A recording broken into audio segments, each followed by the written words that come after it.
Biz adamlar bütün pazar oynuyoruz. Demek adama da ortaya bir manat pul koymuşuz. Kim utsa 2 manat götürecek. Getdik yumdum.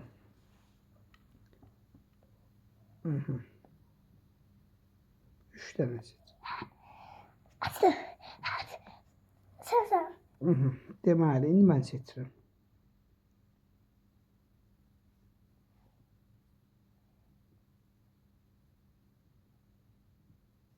Suat. Benim. Sen yoksan. Bum. Vay. Bum. Ha bum bum bum. Yox, kəngür.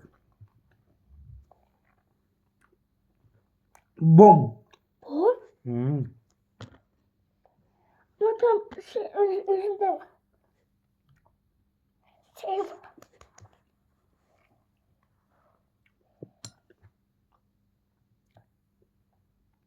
Safe.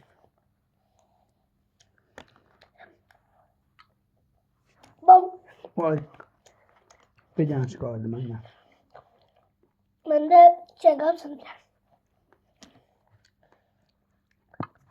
Akım düşeceğiz. Rahatlasın. Bom. Ben kalsın. Save.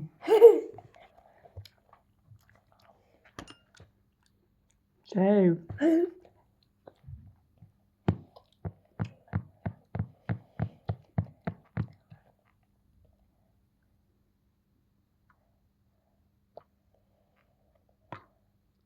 Bum. Bax. He, ben 3 tane saat çekmiştim.